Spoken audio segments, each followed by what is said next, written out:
Le 7 septembre 2025, un volcan éteint du Burkina Faso explose soudain dans l'actualité mondiale avec des chiffres jugés impossibles.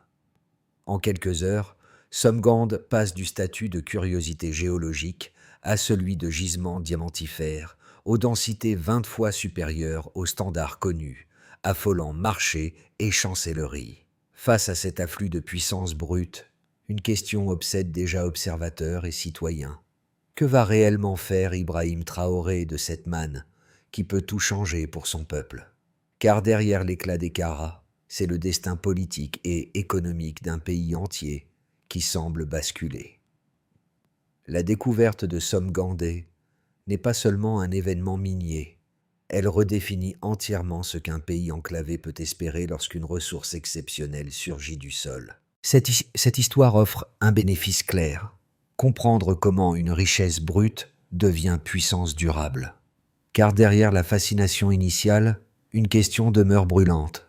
Qu'est-ce qui transforme réellement un gisement en levier politique, économique et stratégique capable de remodeler une région entière?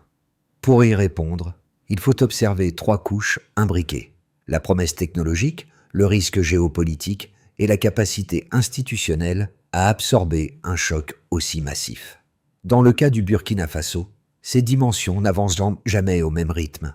Les marchés spéculent vite, les administrations décident lentement, les populations espèrent immédiatement. Micro-hook.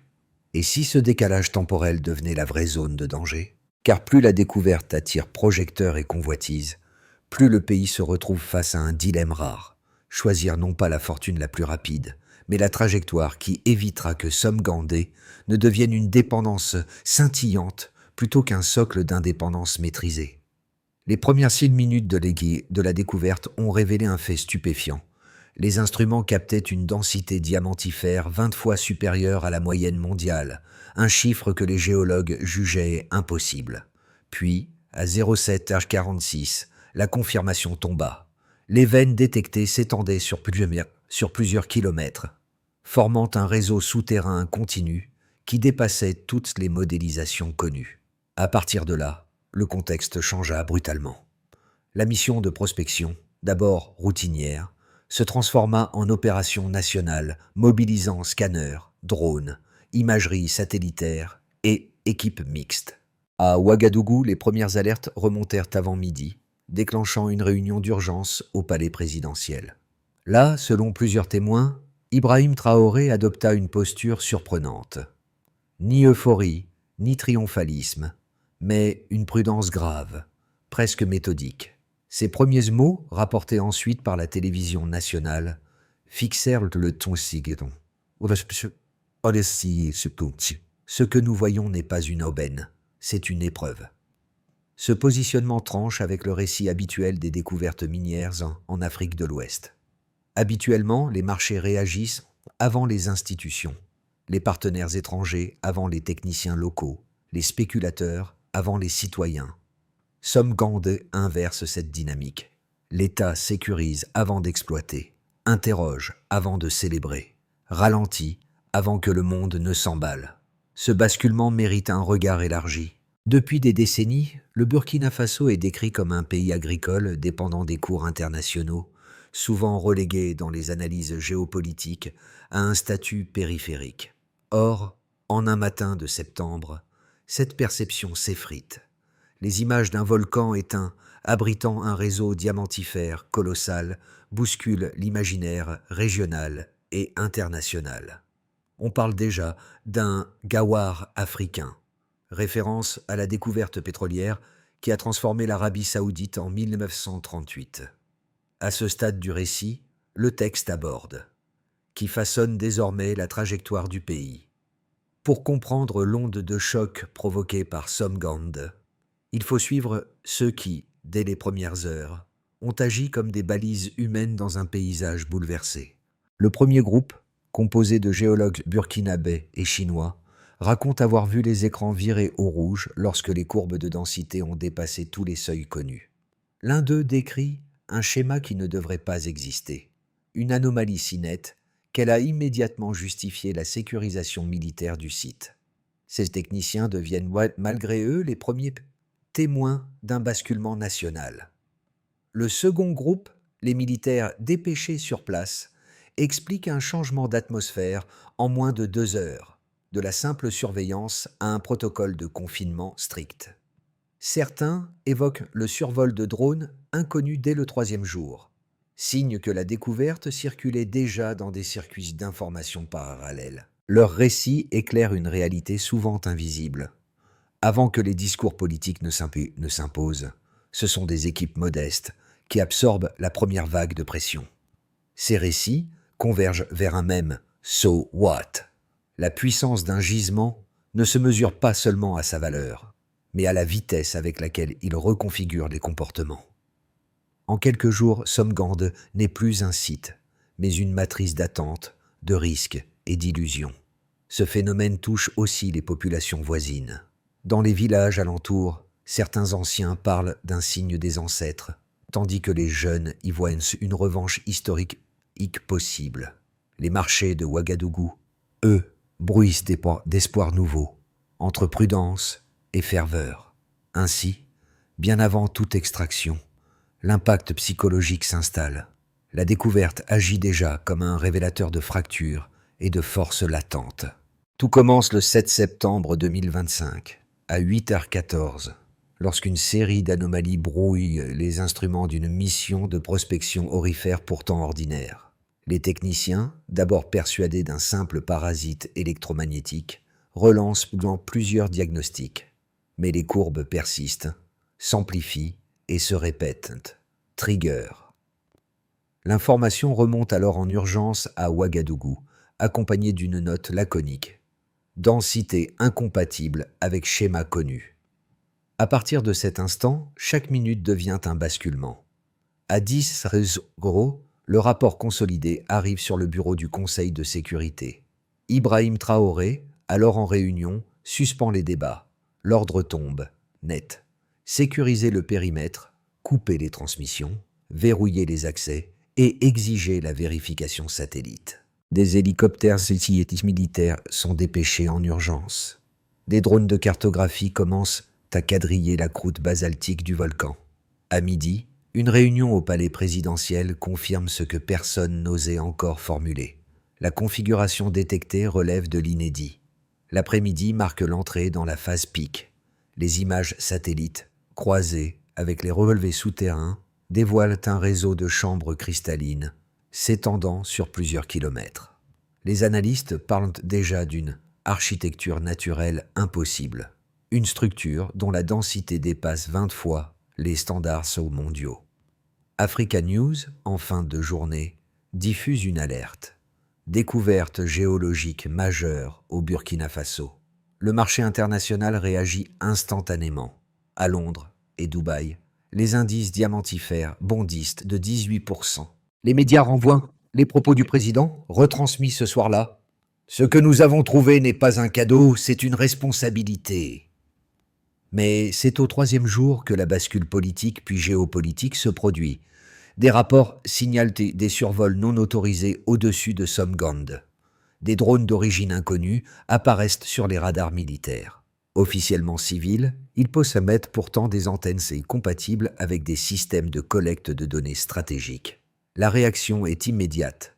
Extension du blocus, installation de radars supplémentaires, interdiction totale de survol. Une cellule mixte science-défense est créée, réunissant géologues, ingénieurs et officiers. Cette décision, apparemment technique, marque en réalité l'entrée du pays dans une étape nouvelle. Somgand devient un enjeu de souveraineté nationale. À ce stade du récit, le texte aborde. Toute la ville résonne du même refrain. Le lendemain, les ministres et les commandants militaires sont réunis autour d'un président lucide, déterminé à ne pas laisser le court terme dévorer l'avenir. À ce stade du récit, le texte aborde. Somgand impose un rythme propre, rapide, imprévisible, capable d'étirer ou de contracter les décisions d'État. En moins de 72 heures, un pays autrefois perçu comme périphérique devient une pièce centrale dans le puzzle énergétique, minier et diplomatique du continent africain. Et au cœur de cette accélération brutale, une conviction se renforce. La véritable richesse ne réside pas dans les carats, mais dans la capacité d'un pays à contrôler le tempo de son propre destin. La phase quantitative commence quelques semaines après la découverte, lorsque les premières données vérifiées par un consortium géologique africain sont rendues publiques. Le pays sort alors du brouillard des hypothèses pour entrer dans le territoire beaucoup plus exigeant des chiffres contrôlés. Le premier résultat, jugé décisif, porte sur la densité diamantifère moyenne, mesurée à 18,6 grammes par mètre cube. C'est plus de 10 fois la moyenne mondiale. Cette valeur renverse les standards connus et redéfinit immédiatement l'échelle économique du site. Une estimation dont les experts reconnaissent l'ampleur. Ce premier point entraîne un second indicateur, cette fois structurel, la surface exploitable initiale, cartographiée à 2,3 km², mais dont les modèles indiquent une continuité probable sur près de 15 km. Cette projection signale un gisement en réseau, non un simple foyer isolé, une nuance lourde de conséquences pour la planification minière. Le Burkina Faso, longtemps cantonné à des ressources modestes, se retrouve soudain en possession d'une structure géologique capable d'alimenter des décennies de production stabilisée. Enfin vient le troisième chiffre, celui qui a provoqué le plus de débats. Selon un modèle économique préliminaire du ministère des Finances, la valeur cumulée du gisement, si le pays en garde le contrôle sur 20 ans, dépasserait 200 milliards de dollars, soit environ 40 fois le PIB annuel actuel. Ce scénario de long terme place Somgandé au niveau d'un actif continental, non d'une ressource nationale ordinaire, ce qui bouleverse immanquablement les équilibres diplomatiques. Ces trois indicateurs, pris ensemble, forment une base méthodologique solide pour comprendre la portée du tournant. Ils permettent aussi d'éclaircir une intuition centrale d'Ibrahim Traoré. La découverte, pour spectaculaire qu'elle soit, ne vaut rien sans une capacité nationale à la gérer. C'est dans cet esprit qu'un audit interne est lancé, révélant un point faible majeur. Moins de 8% des ingénieurs miniers du pays disposent d'une formation avancée. Cette information, brutale mais nécessaire, sert de catalyseur à une stratégie graduée. Formée, équipée, seulement ensuite exploitée. Dans les universités, des séminaires spontanés examinent déjà ce modèle Traoré, articulé autour de 3 piliers. Souveraineté, transparence, montée en compétences. Des jeunes chercheurs comparent la trajectoire possible du Burkina Faso à celle du Botswana ou de la Namibie, cherchant à comprendre les facteurs qui permettent en tout à une économie minière d'échapper au tragique paradoxe des ressources. Les graphiques, circulant sur les réseaux sociaux, en deviennent l'illustration. Courbe de croissance projetée, matrice de risque géopolitique, estimation de dépendance extérieure. Ces chiffres ne se limitent pas à un exercice technique. Ils ouvrent une bataille narrative. Dans certaines capitales, des experts affirment que ces données seront trop difficiles à transformer en politique publique. D'autres, plus optimistes, y voient l'occasion historique de démontrer qu'un État africain, s'il organise sa gouvernance dès les premières heures, peut déjouer les schémas prévus par les grandes puissances. À ce stade du récit, le texte aborde. Il dessine une trajectoire politique, deux visions opposées, mais toutes deux cohérentes, émergent lorsque Somgandé entre sur la scène mondiale. La première, soutenue par plusieurs économistes africains, affirme que la découverte représente une occasion historique pour le Burkina Faso de redéfinir son rapport au monde. Dans cette lecture optimiste, le pays disposerait enfin d'une ressource suffisamment exceptionnelle pour imposer ses propres règles. Les partisans de cette ligne rappellent que l'approche centrée sur la souveraineté, la transparence et la montée en compétences défendue depuis le début par le gouvernement pourrait constituer un contre-modèle aux trajectoires minérales qui ont piégé tant d'autres nations. Pour eux, Le projet lancé sous l'impulsion d'Ibrahim Traoré montre qu'un État africain peut transformer une richesse brute en moteur structurel, à condition de discipliner ses choix et de protéger ses institutions. La seconde vision, plus sceptique, émane d'anciens diplomates, d'analystes internationaux et de chercheurs habitués aux dynamiques extractives. Selon eux, l'histoire récente offre trop d'exemples où l'abondance minérale s'est retournée contre les sociétés qui en dépendaient. Le paradoxe des ressources, matérialisé par le pétrole nigérian, le cobalt congolais ou l'uranium nigérien, servirait d'avertissement. Plus un pays concentre de richesses stratégiques, plus il devient vulnérable aux ingérences, aux pressions extérieures et à la corruption interne. Dans cette perspective, le Burkina Faso risquerait de voir sa marge de manœuvre réduite par ses propres alliances émergentes, notamment celles nouées avec la Chine ou la Russie. Face à ces deux positions, un Stillman exige d'intégrer ce que chacune dit de pertinent. Les défenseurs du modèle souverainiste rappellent 3 faits concrets. Un contrôle fiscal renforcé dès la phase d'exploration, un plan de formation visant 1000 ingénieurs sur 5 ans et la création d'un fonds souverain strictement burkinabé chargé d'investir localement les revenus miniers. Ces éléments, cités par la presse, montrent qu'une architecture institutionnelle existe déjà. Les sceptiques, cependant, soulignent que même ces garde-fous ne garantissent pas la résilience d'un État dont les institutions restent jeunes. Ainsi, le débat ne porte finalement pas sur la richesse elle-même, mais sur la capacité du pays à en gérer les conséquences. Et sur ce point précis, les deux camps, malgré leurs divergences, s'accordent. Rien ne sera possible sans une cohérence politique maintenue dans la durée. Tout bascule au milieu. À ce stade du récit, le texte projette Somgande dans une toute autre catégorie, celle des ressources capables de redessiner des alliances globales. Pour Ibrahim Traoré, l'information n'est pas un motif de triomphe, mais un signal d'alarme. Car si le diamant attire les marchés, les terres rares attirent les puissances. Washington envisage une dépendance nouvelle envers un pays perçu comme orienté vers l'Est. Pékin voit la confirmation d'une coopération technologique.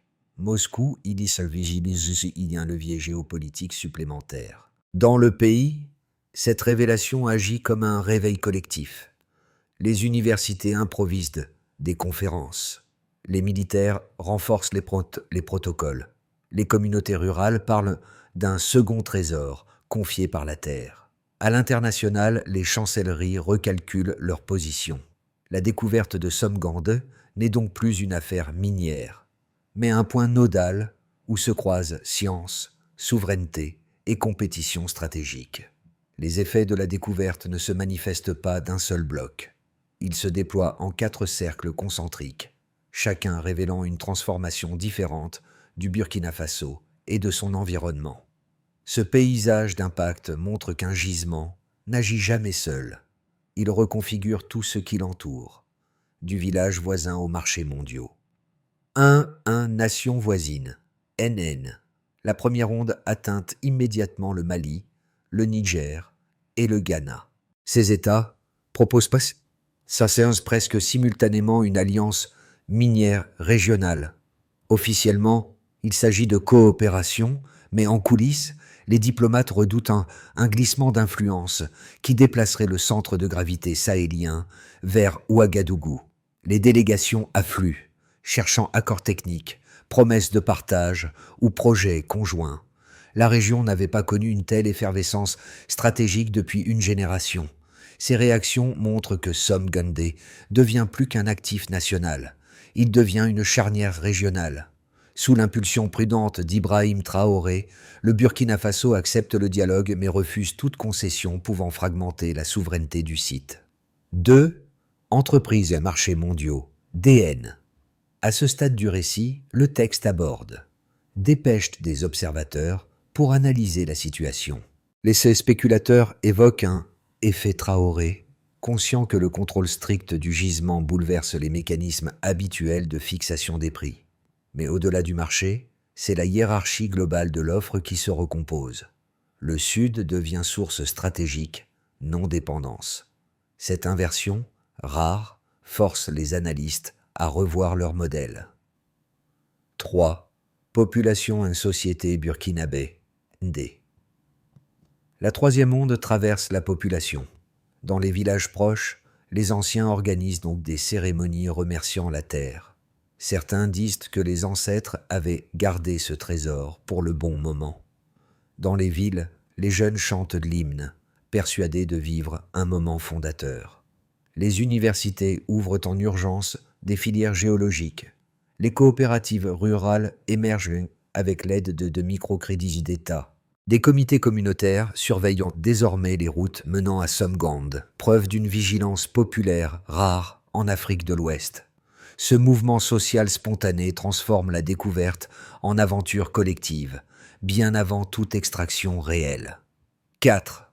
Grande puissance à vecteur extérieur, KEV. La dernière onde est la plus délicate. Washington met en place un programme d'assistance technique, orienté transparence. Pékin propose un institut minier régional. L'Union européenne exige des garanties environnementales. Derrière chaque geste diplomatique se lie un enjeu clair, la loyauté d'un pays devenu pivot énergétique et symbolique. À Accra, lors d'un sommet houleux, Ibrahim Traoré résume la position du Burkina Faso d'une phrase aussitôt reprise. « Nous ne vendrons pas notre âme au prix du carat ». Mais cette déclaration trace une frontière morale au moment même où les pressions les plus intenses commencent. À ce stade du récit, le texte aborde et oblige le monde à s'y adapter. Lorsque les projecteurs du monde se tournent vers Somgand, 3 trajectoires possibles émergent pour les 12 mois à venir. Elles ne reposent pas sur la quantité de diamants, mais sur la manière dont le Burkina Faso gérera alliance, pression et arbitrage interne. Chacune révèle une facette du pouvoir, et toutes dépendent d'une même équation. Comment maintenir la cohérence entre ambition et prudence? À ce stade du récit, le texte aborde. Base. La consolidation contrôlée. Dans cette trajectoire, le gouvernement maintient un contrôle strict du gisement, sans accélérer l'exploitation. Les laboratoires d'analyse minérale ouvrent dès 2026. Et les premiers ingénieurs formés localement rejoignent les équipes de terrain. La croissance s'installe autour de 9%, portée par la confiance régionale et par l'effet stabilisateur du fonds souverain. Les tensions diplomatiques existent, mais restent gérables. Le pays avance lentement, mais solidement, en cherchant à éviter toute dépendance extérieure excessive. À ce stade du récit, le texte aborde. Optimistique, l'ouverture conditionnée. Ici, le Burkina Faso accepte des coopérations étrangères soigneusement balisées. Des entreprises chinoises, brésiliennes ou sud-africaines participent à l'exploitation de certaines zones, mais sous supervision nationale stricte. Les revenus augmentent déjà en fin d'année, renforçant la trésorerie publique. Mais cette dynamique s'accompagne d'un risque. Si les bénéfices se concentrent trop dans les centres urbains, les inégalités pourraient se creuser et alimenter des tensions sociales. Ce scénario offre un rendement rapide, mais exige une discipline institutionnelle très élevée pour ne pas perdre la main. À ce stade du récit, le texte aborde. Worst, la confrontation larvée. Ce scénario redouté voit les puissances extérieures multiplier pression politique, campagne médiatique ou restrictions économiques envers le Burkina Faso. Le pays répond en resserrant son économie, en nationalisant davantage l'exploitation et en renforçant ses alliances régionales. L'unité nationale peut paradoxalement en sortir renforcée, mais au prix d'un isolement commercial plus marqué. Les retards techniques s'accumulent, ralentissant l'impact réel de Somgandé sur la croissance. Lorsque l'on quitte les tableaux économiques et les cartes géopolitiques, l'histoire de Somgandé se rapproche soudain des préoccupations concrètes de chacun. Car ce qui se joue ici ne concerne pas seulement un État. Cela touche aussi 3 sphères humaines que tout spectateur peut reconnaître, qu'ils vivent à Ouagadougou, à Paris ou à Dakar. À ce stade du récit, le texte aborde ceux qui cherchent des repères. Pour cette première catégorie, Somgand représente une occasion de réévaluer ce que signifie la souveraineté.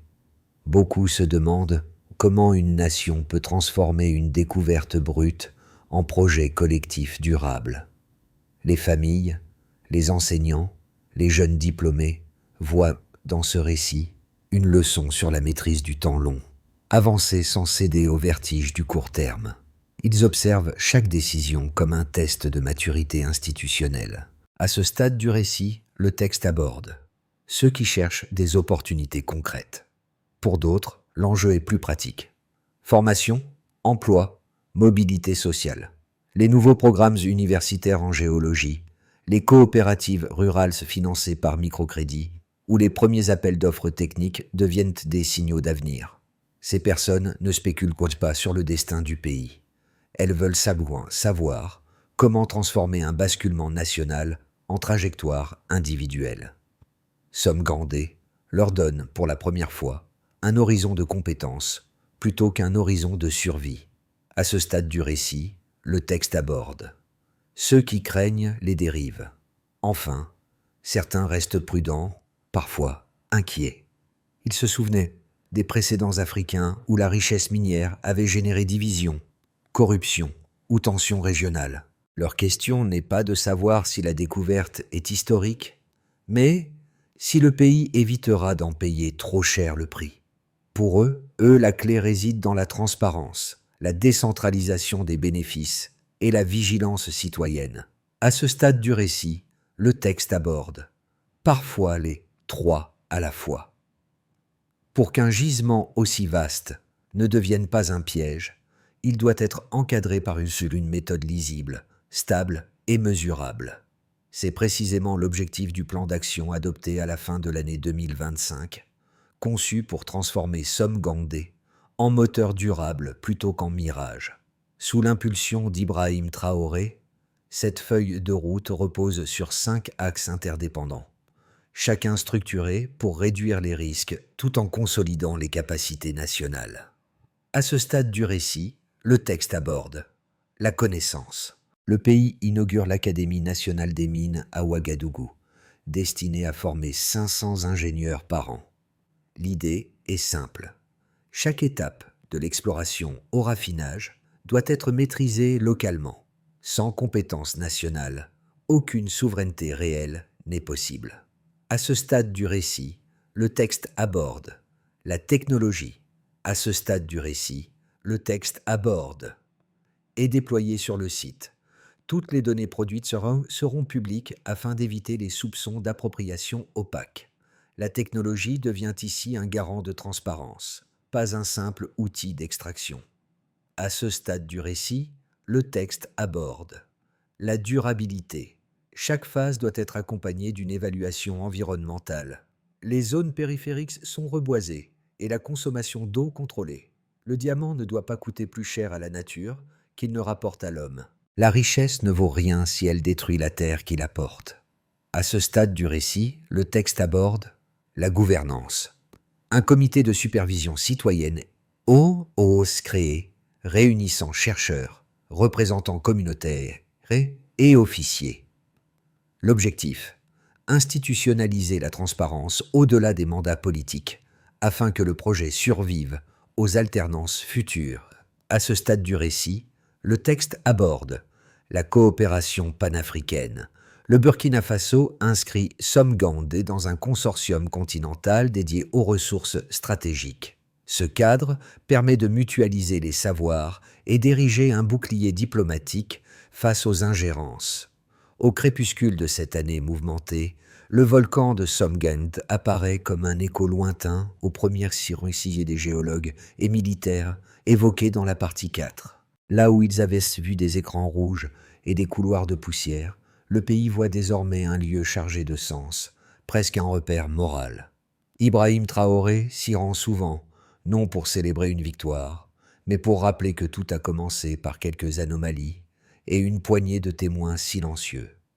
Dans les villages voisins, les habitants racontent aux enfants que la montagne respire différemment depuis que la terre a livré son secret. Ce récit populaire, simple mais puissant, réunit passé et futur. Les jeunes y voient une promesse, les anciens une continuité, et les familles une raison supplémentaire de croire que la richesse ne doit pas diviser un peuple. À mesure que le monde s'interroge sur l'avenir du Burkina Faso, une conviction s'impose. Somgandé n'est pas une mine, mais un miroir où chacun mesure ce qu'il est prêt à protéger, à transmettre, à transformer. La dignité d'un peuple vaut plus que tous les carats. Lorsque l'on referme cette histoire, une impression demeure. Somgandé n'a pas seulement révélé des diamants ou des terres rares, mais une capacité collective à se tenir debout face aux pressions du monde. Le Burkina Faso n'a pas choisi la voie la plus rapide, ni la plus confortable, mais celle qui exige discipline, patience et lucidité. C'est peut-être cela, finalement, qui donne à cette découverte sa portée la plus profonde, la preuve qu'un pays peut décider de ne pas se laisser définir par les attentes extérieures. À ce stade du récit, le texte aborde tous ceux qui transforment une trouvaille géologique en aventure humaine durable. Chacun peut y trouver un rôle, qu'il s'agisse de comprendre, de transmettre ou simplement de rester vigilant. Et vous, dans cette histoire où se mêlent science, souveraineté et espoir, quelle part souhaiteriez-vous éclairer davantage ?